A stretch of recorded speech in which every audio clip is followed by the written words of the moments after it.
Good morning, good afternoon, or good evening in any part of the world you are watching it from. My name is Temilade. You can call me Temi. I'm a nurse and a midwife, filming from south part of Nigeria. So you can grab your coffee, your tea, snacks, or anything you like to eat and sit down just to listen to this section. Thank you. Now I will be going into signs of pregnancy. For people that had this misconception, the myth that, oh, because of the last menstruation that the last sexual had that I had, oh, I'm pregnant because I can't find my menstruation again, or I'm vomiting. No, not all vomiting and all absence or lack of menstruation automatically means you are pregnant. No. So now I'll be talking about the signs of pregnancy.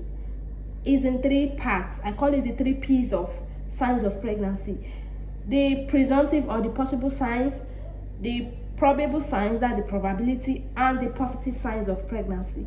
For the presumptive or the possible and the probability or the probable signs, they are self-diagnosed. You yourself can just add 1 or 2 things together and say, oh, I'm pregnant, and that's it. While for the positive signs, it is the affirmative signs. It is only carried out with the use of some machines, some diagnostic machines in the hospital. You can't just sit down at the corner of your house, except maybe you're a nurse or a doctor, and very rich at that you have your ultrasound scan and everything equipped in your room. So now to the presumptive and the possible signs of pregnancy. The first is amenorrhea, and that is very common. That is the cessation or absence of menstruation. That is very common in our neighborhood, in our environment. Once a person cannot see or find the menstruation due to some sexual act that has been carried out, the person just automatically believes that she's pregnant. No. Amenorrhea can also lie under some medical conditions. There are some underlying conditions that can make your menstruation to skip. Example, PCOS, that is polycystic ovarian syndrome. The menstruation can just skip for maybe 2 to 3 months, and after that you see your menstruation, and subsequent time it will cease and come and just fluctuating. For that, I just advise you to see your obstetric and gynecologist to put you better in a proper channel for you to know what to do and not what to do. Then another thing can be anemia. When the blood level in the body is very low, your PCV level is very low, the menstruation can decide to skip. Or if the person is diagnosed of being a sickle cell patient, the menstruation can skip too. Or if the person is on a contraceptive pill, if the person is on a family planning way, there are some family planning that you will be on that the menstruation will just skip, won't come like that. So another thing is nausea and vomiting.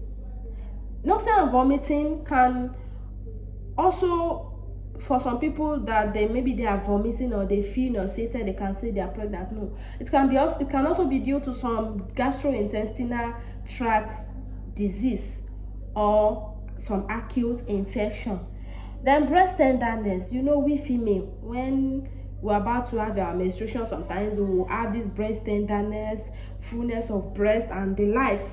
So it can be due to your ovulation, maybe your premenstrual tension, ovulation, mastitis, and the likes, that is just making the breast to be tender unnecessarily. It might not really be pregnancy. And also bladder irritation, that you will be visiting the toilet frequently. Because of that, you now say, oh, I'm pregnant. No, it can be due to urinary tract infection that is making you to visit the toilet frequently, more than necessary, or if you like taking fluid, maybe 2 to 3 liters per day. For that, you can be visiting your toilet regularly, like the way you're using your smartphone. So for probable signs, under probable signs is what we call HCG. You know HCG, but you don't want to admit that you know HCG, because on that test, on that pregnancy test strip, that you buy from chemist or a pharmacist, HCG is inscribed on it, and that is human chorionic gonadotrophin hormone. And this hormone, between 9 to 10 days of pregnancy, is being released, because at that time the placenta will be the one. The placenta is not yet formed, so this HCG will be the one, with coupled with some other hormones, will be the one sustaining the pregnancy. So for HCG to occur in your blood or to be present in your urine at times does not necessarily mean you're pregnant. It can be due to a condition known as adaptidiform. This adaptidiform, it mimics pregnancy, not necessarily means you're pregnant. Then another thing is goddess signs. The goddess signs is softening of the cervix. You all know that the cervix is the neck of the uterus. That is the way the reproductive part of the female is designed. It's just the softening of the cervix. The another thing is Chadwick or Jackman signs. This is just bluish discoloration of the vaginal mucosa, the cervix, and other parts. And this is due to increase in blood flow to this part of the body that I mentioned. It just that is what caused the bluish discoloration. And this you can. And another thing is uterine sulfur. This uterine sulfur, in Nigeria, Nollywood, you hear that the pregnant woman or somebody that feels that she's pregnant says, "Oh, the baby kick." For them, that automatically means, oh, the baby is viable, the baby is present, oh, I'm pregnant. At times, it does not necessarily confirm that you're pregnant. So this uterine sulfur is just a soft kick in when a person is pregnant, and not necessarily that the person is also pregnant. You know, there are a lot of pregnancy, like ectopic pregnancy, fibroid, and the likes. There are a lot of type of pregnancy that is not necessarily that a healthy pregnancy. So let me just put it that way. And there is Braxton-Hicks contraction. This Braxton-Hicks contraction is a painless contraction. That is just what you use to differentiate between the real contraction, the true contraction, and a false contraction. So this Braxton-Hicks contraction is a painless contraction without dilation of the cervix or so. And that person this can occur between around 16 weeks of pregnancy. Then the positive signs. The positive signs is the affirmative signs, is the overall, I can say, is the confirmation. It's what you will do in the hospital, and you'll be rest assured that, oh, I am pregnant, I am expecting a baby. Are we not happy about that? Everybody loves babies, like newborn. So this is the affirmative signs that are, oh, I am pregnant. And this can be done by the use of ultrasound. So the visualization of the gestational sac by the use of ultrasound between 4 to 5 weeks of gestation. Gestation also means pregnancy.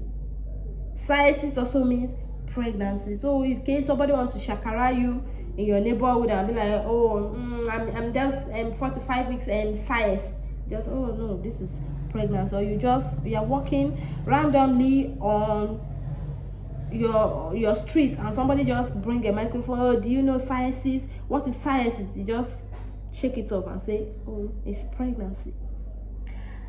So, and also for the confirm that somebody is pregnant by the use of, by listening to heart pulsation. Also, you will still use ultrasound. The heart pulsation is just to note that the baby is actually breathing, the baby is viable, the baby is present in utero, that is in pregnancy. And another thing is fetal heart sound. Fetal heart sound can be used either by Doppler between 11 to 12 weeks or with the use of fetal stethoscope. A fetal stethoscope is just like there are two ways to it, a rubber equipment like this. It's just like a funnel that you use, either you will see your midwife or a physician using to listen to the fetal heart sound of your baby. Also, there's this electronic one that looks like a probe that will just be placed around your abdomen to locate and to listen to the fetal heart sound. So either of the two, they can use it. Then fetal movement, they will also check for the fetal movement. Maybe it is palpable. Palpable is just means palpation. Palpation. So maybe it is palpable at 22 weeks of pregnancy, and 22 weeks of pregnancy, and that is all about signs of pregnancy. I would like you to subscribe, like, comment, and share. And if you have any question, maybe you feel that I didn't explain one part very well and you just want me to further explain it better, you can put it on the comment section below. Thank you for listening. Bye.